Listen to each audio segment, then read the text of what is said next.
여러분 안녕하십니까? 저인국수학과 닥터 데이비드 청입니다. 오늘은 소아 비뇨기과의 문제에 대해서 얘기를 하고자 합니다. 보통 비뇨기과 그러면 어른들의 병을 보통 연상하는데요. 어린아이들도 태어나면서부터 이 소아 비뇨기 문제가 여러 있을 수 있습니다. 그래서 비뇨기과 중에도 이 소아 비뇨기과가 따로 있어요. 그래서 오늘은 어린아이들에게 생길 수 있는 여러 가지 비뇨기과 문제 몇 가지, 가장 빈번한 문제 몇 가지를 한번 다뤄보고자 합니다. 첫째는 이 잠복고환이라는 것이 있습니다. 크립토올키즘이라 그리고 영어로는 undescended testis라고 합니다. 즉, undescended testis라는 것은 덜 내려온 고환이라는 뜻이죠.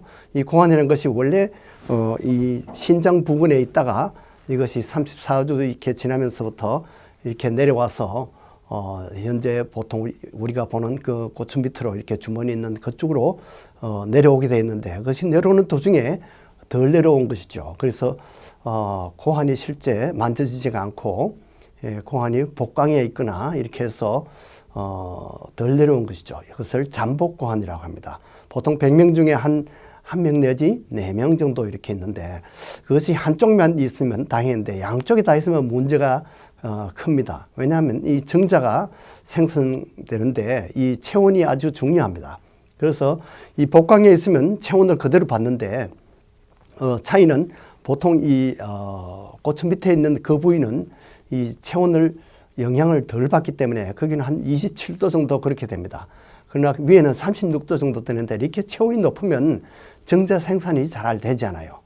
이렇게 해서 이 불임 문제가 벌어집니다. 그래서 한쪽만 있으면 다른 한쪽에서 생산을 하니까 문제가 없는데, 양쪽 다 이것이 잠복고환일 경우는 이것이 불임 문제가 있고 반드시 수술을 해야 됩니다. 또 하나 문제는 뭐냐면, 이 고환이 내려오지 못하고 복강에 있을 때는 이 고환암이 많이 발생하더라는 겁니다. 그래서 만약에 태어나서부터 6개월 지나서까지 계속 고환이 내려오지 않고 있으면 수술을 하도록 그렇게 권유합니다. 그런데 그 중간 단계가 있는데 신축성 고환이 있어요. 어떨 때는 만져지고 어떨 때는 만져지지 않는 그런 경우에는 수술이 필요하지 않습니다. 그래서 태어나면 보통 이 고환이 제대로 만져지는지 소아과 의사들이 진찰을 하지만, 여러분들도 또 아이들을 이렇게 진찰해서 고환이 고추 밑에 잘 안착이 됐는지 또 덜 내려왔는지, 만약에 문제가 있으면 여러분들의 소아과 의사와 또 소아 비뇨기과 의사와 의논을 하는 것이 좋겠습니다. 그 다음에 이렇게 보면 포경수술을 하느냐 마느냐, 이것이 상당히 중요한 문제로 됐는데, 영어로는 circumcision이라고 그러죠. 이 포경수술하는 목적은 3가지로 분류할 수 있습니다. 우선 위생적인 문제입니다. 전염이 되느냐, 인펙션이 많이 생길 수 있지 않겠느냐, 이런 문제. 그 다음에 종교적인 문제가 있어요. 유대인들은 이 아브라함 시대부터 다 하나님과의 약속입니다. 그래서 태어나면 다 8일 만에 할례를 하게 돼 있어요. 이것이 circumcision입니다. 그 다음에 또 한 가지 목적은 이것이 앞으로 성생활에 영향이 있지 않을까, 이런 것입니다. 그래서 성만족에 영향이 있지 않겠느냐, 이런 3가지 이유로 포경 수술을 하게 됩니다.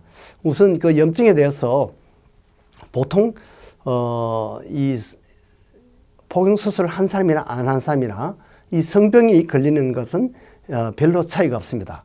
그러나 만약에 이 대장균이라든지 다른 방광염이라든지 이런 여러 감염에 대해서는 차이가 있지 않을까 이제 걱정을 하는데, 실제 별 차이가 없습니다. 그런데 조루증은 이제 성생활에 있어서 이제 포경수술을 했는 사람들이 아무래도 유리할 것으로 그렇게 보통 보고 있습니다. 왜냐하면 그 잘라낸 그 부위가 이 귀두라 그러는데, 그 부위가 상당히 그 신경세포가 아주 예민한 그런 세포가 많이 있어요. 그래서 너무 성만족인 남자가 너무 빨리 만족을 해버리면 여자가 체만족을 하기 전에 이 성생활이 그냥 끝나버립니다. 그렇게 해서 남자도 불만, 여자도 불만, 이렇게 해서 성생활에 불만이 되는 그런 경우가 많이 있습니다. 그리고 신생아 암에 대해서도 혹시 이것이 차이가 있지 않을까 이렇게 연구 조사를 해보니까 신생아 때 수술을 했는 사람들은 포경수술 했는 사람들에게는 이 고추에 생기는 음경암이 좀 덜 생기더라는 것입니다.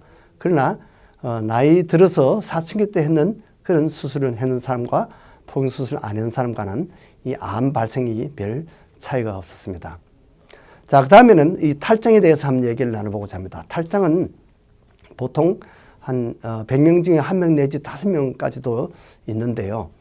탈장이라는 것은 이 복강에 있어야 될 그런 장기가 이렇게 이 고환이 내려오던 그 길을 따라서 함께 이렇게 삐져나오는 그런 것을 말합니다.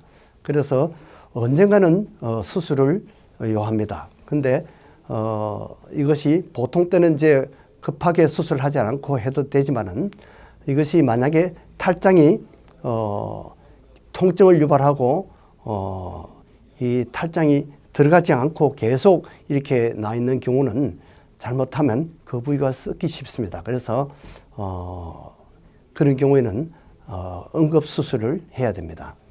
그 외에 이제 탈장과 비슷한 것으로 이제 고환 수정이 있습니다. 이 고환이 물이 차는 것이죠. 대개는 한 살 되기 전에 고환 수정이 다 없어집니다. 거의 한 100명 중에 5명 정도가 이런 것을 가지고 나는데요. 대개는 수술이 필요하지 않고 없어집니다. 그러나 거기에 탈장이 같이 있으면 수술을 반드시 하게 되는 것이죠. 그래서 이 고환 수정과 이 탈장이 같이 오는 경우가 많이 있습니다. 그러나 고환 수정만 있는 경우에는 수술을 하지 않는 경우가 보통 대부분입니다. 자, 그 다음에 이 방광역류라는 것이 있습니다. 그것은 이 소변이 위에서부터 이렇게 내려오지만은 우리가 거꾸로 물구나무를 쓰더라도 소변이 다시 방광에서 위로 신장으로 올라오지 않도록 하는 그런 장치를 하나님이 해놓으셨습니다. 그래서 이것이 왜 중요하냐면 방광역류가 있는 사람들은 요로 감염증이 잘 생깁니다. 그래서 방광염이나 또는 신장염까지 이렇게 잘 생기기 때문에 나중에는 신장에 데미지를 가져올 수 있습니다. 그래서 나중에 신부전증이 올 수가 있습니다. 그래서 이런 경우는 수술로 이렇게 다시 고쳐줘야 될 경우도 있고, 또 이 가벼운 경우는 그냥 염증만 항생제로 치료하는 그런 경우도 있습니다. 그래서 도수가 보통 1도에서 4도 이렇게 이 도수를 나누는데, 만약 그것이 많이 아주 역류가 심하면 수술까지 필요한 것입니다. 고환에 고환염력이라는 것이 있습니다. 이것은 고환이 꼬인 것을 말합니다. torsion of testis인데 주 증세가 통증입니다. 고환이 아픈 거죠. 일단 고환이 아프면 특별히 어디 차이거나 이렇게 외상이 없는데도 통증이 있는 경우는 일단은 소아과 의사나 비뇨기과 의사 또는 응급실로 가서 진찰을 해보는 것이 좋습니다. 남자아이들이 특히 그 사춘기 아이들이 이것이 통증이 있는 경우는 반드시 이 torsion of testis 고환 염력이 있는지 조사를 해보는 것이 좋아요. 특히 이제 그 고환 부위를 이렇게 들어 올릴 때 통증이 더 심하면 이 고환 염력이 거의 틀림없습니다. 이런 경우에는 6시간 이내에 수술을 해야 됩니다. 그렇지 않으면 그 부위가 순환장애가 생겨서 그 부위가 고환이 썩게 됩니다. 그렇게 해서 고환이 파괴되면서 나중에는 여러 가지 문제가 생길 수가 있습니다. 그래서 나중에는 불임이 된다든지 또는 그것 때문에 나중에 결국은 거세를 해야 되는 그런 경우가 있습니다. 그래서 6시간 이내 아주 중요합니다. 그래서 웬만하면 급하게 고환이 아프면 응급실로 가서 비뇨기과 의사를 만나보는 것이 가장 좋습니다. 자, 이렇게 해서 여러 가지 비뇨기과 문제가 어떤 것은 수술을 요하는 것이 있고, 어떤 것은 그냥 약으로 치료하는 것도 있고, 어떤 것은 그냥 지켜보기만 해도 되는 그런 문제가 있습니다. 그러나 여러분들은 그 문제를 잘 판단하기 어렵기 때문에 반드시 이 주치의의 그 상담을 받아보는 것이 좋습니다. 그래서 이 주치의가 보통 이제 소아과 의사가 되겠는데, 소아과 의사가 봐서 이것은 심각하다 생각되면 소아 비뇨기과 의사를 보게 되고 때로는 수술까지 필요한 것입니다. 로마서 13장 1절에 보니까 각 사람은 위에 있는 권세들에게 복종하라. 권세는 하나님으로부터 나지 않은 것이 없느니라 이렇게 했습니다. 이 권세란 것이 꼭 무슨 계급을 이야기하는 그런 파워보다도 어떤 오토리티를 이야기합니다.